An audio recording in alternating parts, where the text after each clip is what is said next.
Hi hello नमस्कार सगळ्या माझ्या गोडताई मैत्रिणींचं पुन्हा एकदा स्वागत नवीन व्हिडिओ ब्लॉगमध्ये। चला तर ताईनो, आज होतं मतदान, म्हणजे कालचा व्हिडिओ तुम्हाला आज येतोय। तर जस्ट मी मतदान करून आले, कारण काय होतं सकाळचं अजिबातच गर्दी नसती आणि नंतर मग सगळ्यांची एकदम गर्दी होती। 11च्या पुढे सगळ्यांची कामं वगैरे झाले की सगळ्या लेडीज एकदम येतात आणि मग मात्र खूप मोठी लाईन लागते। त्याच्यापेक्षा म्हटलं चला पटकन जाऊन मतदान करून येऊया। तर मतदान तुम्हीही केलं का?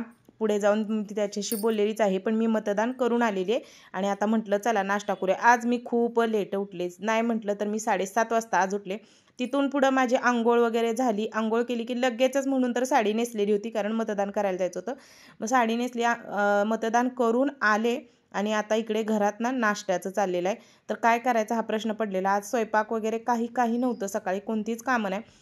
घरातलं मी गेली तेव्हा आदिती अनुष्का आज घरातच होत्या, कारण आज सगळ्यांना सामूहिक सुट्टीच होती। मग त्यांनी थोडंफार आवरलं आणि इकडे मी आता कांदे पोहे म्हटलं नाश्त्याला करावे। कांदे पोहे सगळे जण आवडीनं खातात, सगळ्यांचा आवडीचा पदार्थ आहे। तर पोहे सगळ्यात पहिल्यांदा चाळून घेतले आणि 2 वेळा मी पोहे धुते। काय होतं आता थंडीचं प्रत्येक वेळी करताना बघा एकदम म्हणजे वेगवेगळ्या जसं वातावरण असेल तसं काही पदार्थ करावे लागतात। तर कसं सुकडे होतात एकदम असे वाळक्यागत, किंवा खाताना असे फडफडीत पोहे होण्यापेक्षा थंडीत असे मऊसूत पोहे, किंवा मुलं पण मऊसूत पोहे केले की खातात। मग पहिल्यांदा असं धुवून घेतलं, पोहे 2 वेळा धुतले, कारण त्याचं ते निघतं वरचं म्हणून खराब पाणी, आणि ते धुतले आणि असे मोकळे करून ठेवले। बघा पोहे हा विषय सगळ्यांच्या आवडीचा असतो। मला वाटतं मुलांना सगळ्यांनाच पोहे खूप आवडतात, असं कोण नसेल की पोहे खाणारं नाही। तर आम्हाला पण तिघींना पोहे आवडतात। तर ते सगळे पोहे मोकळे केले आणि आता म्हटलं चला इकडे कांदा वगैरे कापून घ्यावा। आणि आजच्या व्हिडिओची गंमत सांगते ताईंनो, आज पूर्ण मी व्हिडिओ शूट करणार होते, म्हणजे ठरवलेले। एक तर 2 दिवस काही शूट केलं नाही, त्यामुळे आपले व्हिडिओ आलेले नाहीत। तर इथे मी काय करते आणखीन पोहे हलवून बघितले तर ते मला फडफडीत वाटले, म्हणून मी हाताचा एक पाण्याचा हपका पुन्हा एकदा पोह्यावरती दिला। बघा मऊसूत पोहे खायला पण छान वाटतात म्हणून। तर कढई तापायला ठेवली आणि तेच व्हिडिओचं सांगत होते की मी ठरवलेलं व्हिडिओ शूट करायचा, पण सकाळी व्हिडिओ एवढं शूट केलं आणि नंतर मी तुमच्याशी खूप साऱ्या गप्पा मारल्या। पुढे व्हिडिओ स्किप न करता बघा। बऱ्याच ताईंना जे म्हणजे शंका होत्या किंवा काय माझ्या हेल्थबद्दलचे मला जे काही काळजीपूर्वक प्रश्न तुम्ही विचारलेले त्याचे उत्तर मी व्हिडिओद्वारेच दिलेले आहेत। आणि मग तेवढा व्हिडिओ मी शूट केला आणि नंतर दुपारनंतर अजिबात काहीच माझ्या लक्षातच नाही व्हिडिओ करायचा, असं होतं बघा। म्हणजे एकसारखे व्हिडिओ करत राहिलं की ते शूट करायचं, मोबाईल लावायचं, ते लक्षात राहतं। आणि जर 1-2 दिवसाचा गॅप घेतला म्हटलं की झालं, ते लक्षातनंच माझ्या 2 दिवस गेलं। आणि थोडंसं नाही, मी ठरवलंय आता थोडंसं ब्लॉग कमी येतील ताईंनो, कधीतरी शॉर्ट्स वगैरे येतील, पण माझ्यासाठीच ते गरजेचं आहे। म्हणून म्हटलं चला थोडंसं ह्याच्याकडे दुर्लक्ष करावं आणि स्वतःकडे लक्ष द्यावं, किंवा ह्याच्याकडे लक्ष देत तेही करीन। तर इकडे बघा कांदा नेहमी बघा, पोहे उपीटला कधी कांदा मोठासा म्हणजे चिरला तरी छान लागतो। एकदम बारीक कांदा पोह्याला वगैरे चांगला नाही लागत। तर अगदी पोहे म्हणजे जरा असे चमचमीतच असतात। तेल, जिरे मोहरीची फोडणी दिली, कोथिंबीर, कढीपत्ता तर आता अजिबातच नाही, जवळजवळ 4-5 महिने झालं कसलाच कढीपत्ता नाही आहे इकडं, कारण थंडीत कढीपत्ता नसतोच चांगला। तर कांदा वगैरे पोहे उपीट काही अशा गोष्टी असतात ना, बटाट्याची भाजी, त्याचा कांदा कच्चा नेहमी ठेवायचा, म्हणजे तसा भाजला पाहिजे, थोडासा मऊ पडला का नाही एवढाच कांदा भाजून घेतला की कोणत्याही भाजीत बघा छान लागतो। आपण जसे शेंगाचे वगैरे घेवडा गवारी अशा करतो त्याला चांगला कांदा भाजायचा, पण असं जेव्हा नाश्त्याचे प्रकार करतो त्याच्यात कांदा थोडासा कमीच म्हणजे भाजायचा। तर बघा कांदा थोडा भाजला, हळद टाकली आणि शेंगदाणे जे होते ते माझ्याकडे ऑलरेडी भाजलेले होते म्हणून मी तसेच टाकले। आणि मी नेहमी पोहे करतानाच, पोहे मिक्स करायच्या आधीच त्याच्यात कोथिंबीर, मीठ, साखर आणि लिंबू पिळून घेते। अशा पद्धतीने पोहे करून बघा, अगदी पोहे तुम्हाला दिसत असतील ते म्हणजे मोकळे झालेले आहेत आणि मऊसूद आणि मोठे पोहे दिसतात। पोहे भिजवतानाच व्यवस्थित भिजवले।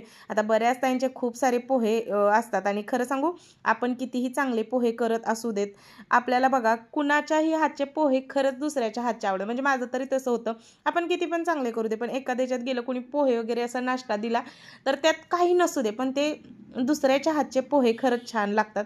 तर थोडेसे एक वाफ आणून द्यायची बारीक गॅसवर, अगदी 5 मिनिटाची, लगेच उतरायचे नाहीत। अगदी बारीक गॅसवरती थोडंसं झाकलं की पुन्हा ते मऊ होतात। पुन्हा एकदा मिक्स केले आणि पुन्हा एकदा आता गॅस बंद करून थोडंसं कोथिंबीर टाकून वाफवून घ्यायचे, म्हणजे खाताना ते टेस्टी लागतात। तर पोह्यांची रेसिपी रेसिपी काय ती आपलं शेअर करते, कारण प्रत्येकाची वेगवेगळी खरंच पोहे करण्याची पण पद्धत वेगवेगळी आहे बरं का. कोणी शेंगदाणे आधी तळून घेतं, कोणाची फोडणी वेगळी असते, सगळं वेगळं असतं. तर नाही म्हटलं तर आता इथे 9 वाजलेले आणि आज 9 वाजता नाश्ता चाललेला होता. तर किचन ओटा आवरून घेतला आणि आधी ती अनुष्का पण आंघोळ करून ना खेळायला गेलेल्या, तर त्यांना पण बोलवून घेतलं आणि म्हटलं या नाश्ता करायला.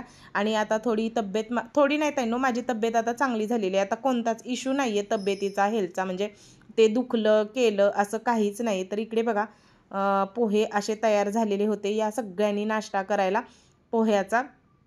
आणि ती आता आधी ती अनुष्का आम्ही तिघी मिळून पोहे खाऊन घेतो, म्हणजे कसं दुपारी नंतर स्वयंपाकाचं हे होतंच. त्याच गोंधळात खरं तर मी पुढचा व्हिडिओ शूट करायला विसरले, पण असू दे, तुम्ही ॲडजस्ट करून घेता. मला नेहमी प्रत्येक वेळी माहीत आहे तुमचा सपोर्ट नेहमी असतो, मला तसा सपोर्ट द्या. कारण आजचा व्हिडिओ नंतर मी बोलले आणि पुढं व्हिडिओ शूट करायचं तर ते काही केलं नाही, मग तो अर्धवट व्हिडिओ आहे, त्याच्यामुळे तेवढा तुम्ही ॲडजस्ट करा. तर इकडे बघा आधी ती अनुष्का म्हटलं की नाही, सगळ्यांना पोहे खूप जास्त आवडतात आणि लिंबू शेव तर काय नसते कधी अशी उपलब्ध, कधी ती अशी आवर्जून आणली तर असते घरात, नाही तर नाही. तर पोहे शेव फरसाण छान लागतं.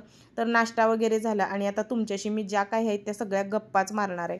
चला तर ताईंनो, तुम्ही मतदान केलं का? तुमचा हक्क बजावला का? मी पण बजावला. हे बघा मी तिथं लगेच पुसलं ना, त्याच्यामुळं माझं एवढंच. कारण मागच्या वेळी जेव्हा शाई लावलेली, म्हणजे तशीच शाई होती ती, कधी किती 7-8 महिने तशीच होती, निळं पूर्ण बोट असं रंगवलेलं होतं, तितकं बेकार दिसत होतं. त्याच्यामुळे मी आत्ता तिथं लावली की पुसून, म्हणजे पुसून टाकली. म्हणून बघा फक्त इथं एवढं दिसतंय, एक निशाण तुम्हाला दिसत असेल, म्हणजे मी माझं जे वोट आहे तिथं दिलेलं आहे योग्य ठिकाणी. काय आता सगळी सेमच झालेली आहेत, कोणाला योग्य आणि कोणाला काय, तरी पण आपलं कर्तव्य बजावायचं ते खूप महत्त्वाचं असतं. जर सगळ्यांनीच असं म्हटलं की नाही नको म्हणून काय होणार आहे काय नाही, तर तसं नाही. बदल जर पुढे आयुष्यात घडवायचा असेल, म्हणजे आता आपण ज्या ह्याच्यात आहे तो आपलं हे चाललेलं आहे, आपल्या भविष्य म्हणजे पुढच्या पिढीला आपल्या थोडंसं वेगळं काय पाहिजे असेल, तर बदल घडवण्यासाठी किंवा बदल होण्यासाठी आपल्याला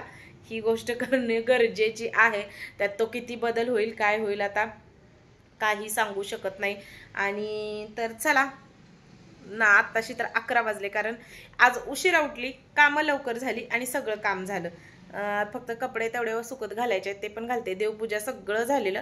आणि बाहेर ना आमच्या इथं मागच बघा स्कूल आहे, किचन आपलं किचन आहे ना, किचनच्या मागं मराठी शाळा आहे ना, तर मराठी शाळेत एवढी गर्दी, इतकी गर्दी आहे, रोडवर इतकी गर्दी आहे. अनुष्का सारखी सायकल चालवती बाहेर ना, तर तिला आज मी ताकीद केल्या, सकाळ धरणं इतकी ओरडल्या ना, तू फक्त जायचं नाही, कारण जास्त आत्ताच इथं काहीतरी ॲक्सिडेंट झाला पुढंच आमच्या इथं रोडच आहे ना, तर तिथं कुणाची तर कुणाला गाडी थटली आणि मग ते झाली वादावादीनं. आवाज मोठा, एक तर असं थोडा तरी आवाज आत झाला तरी पोलीस लगेच अलर्ट असतात त्याच्यामुळे. आणि काल बऱ्याच, म्हणजे कालच्या व्हिडिओ खाली बऱ्याच त्यांच्या कमेंट आलेल्या होत्या, मी इंटरमिटिंग फास्टिंगचं जे वेट लॉसचं ते करते, तर त्याच्यासाठी बरंच हे आलं. तर बऱ्याच त्यांना वाटलं की मी मनानं करते, तर नाही ताईंनो, सगळं होऊ दे, मी तुम्हाला क्लिअर सगळं सांगेन, फक्त माझ्यावर फरक होऊ देत. तर मी सगळं डॉक्टरांच्या सल्ल्यानं घेत आहे, मी काय असं मनाने करत नाही, किंवा मनाने केलेलं कधीच वेट कमी होत नाही. कारण ह्याच्या आधी खूप वेळा मी प्रयत्न केलेला आहे, ते आपण 8 दिवस 10 दिवस कंटिन्यू करू शकतो. 11व्या किंवा 15व्या दिवशी आपला बाण सुटतो, म्हणजे नाही ते आपण तेवढं आपल्यावर ताबा नाही राहत. वजन कमी करायच्या ह्याच्यात वजन कमी करायचं म्हटलं की म्हणजे होतं लगेच, फक्त त्याला तो जो एक स्ट्रेंथ लागतो ना, तो आपण 15 दिवस पाळू शकतो आपल्या मनाने जर करत असेल तर. पण डॉक्टरांच्या सल्ल्याने किंवा असं व्यवस्थित डायटिशियनच्या द्वारे करत असलं तर ते होऊन जातं. तर मी तशा पद्धतीने करते, फक्त मी आता तुम्हाला लगेचच ते रिव्हील करत नाही, नंतर सांगतेच मी, म्हणजे सगळं माझं होऊ दे व्यवस्थित, मग तुम्हाला मी ते शेअर करते. तर ते परवाच्या व्हिडिओमध्ये मी शेअर केलं ना, म्हणून मग काही ताईंना वाटलं की असं मनानं करते तर लोड येईल असं काय करू नको. तर नाही ताईंनो, लोड येईल असं नाही, मी मनानं करतच नाही आहे. जसं पुढनं माझ्या शरीराचं जसं आहे सगळं त्या हिशोबानं सगळं चालू आहे. तर ती एक गोष्ट सांगायची. आणि ना दिवाळीत भरपूर साऱ्या खरेदी केलेली आहे, त्या सगळ्या साड्या सगळं तुम्हाला दाखवायचं आहे. पण अजून माझी 2 साड्या आहेत त्या येत आहेत, त्याच्यामुळे म्हटलं थांबून तुम्हाला सांगते. आणि चला पुढे काय आता. हां, तर आमच्यात बुधवारी आहे लग्न, पुढच्या बुधवारी, म्हणजे आज बुधवार आहे, पुढच्या बुधवारी पण लग्न आहे पाहुण्यांच्यात, तर त्या लग्नाला पण जायचं आहे. तर त्याच्यासाठी ना साडी शिवायला द्यायची साडी शिवायला नाही, ब्लाऊज शिवायला द्यायचा आहे, तर तोही आज ते काम करून घेते. आणि बरीच आज पेंडिंग काम आहेत. आज सगळं बंद आहे खरं. आणि माझी एक साडी पोस्टात अडकली, कारण ती पोस्ट ऑफिसमधनं येणार होती, तर ते आलीच नाही. चला, ती आली की तीही तुमच्याशी सगळ्या ज्या साड्या आहेत ना त्या सगळ्या शेअर करते, मी तुम्हाला दाखवते. आणि आणखीन काय नाही, तुम्ही पण मतदान आता करून आला असेल. लेट कालच्या व्हिडिओमध्ये सांगायला पाहिजे की मतदान करून या, तुमचा हक्क बजाव. सगळी सुज्ञ आहेत आता, सगळी शिकलेली सुशिक्षित आहेत, सगळ्यांना सगळं कळतं. ठीक आहे, बापरे, मतदान आमच्या इथे पण गावात जोरदार मतदान चालू आहे असं कळते. म्हणजे माणसांची गर्दी कळते, गाड्यांवरनं वगैरे समजते ना, कारण बाहेर राहणारे गाड्या, मोठ्या ट्रॅव्हल्स वगैरे दिसत आहेत रोडवरती, त्याच्यामुळे असं समजतं की चांगल्या टक्केवारीचं मतदान होतंय. तर चला, पुढचा व्हिडिओ मग कंटिन्यू पहा.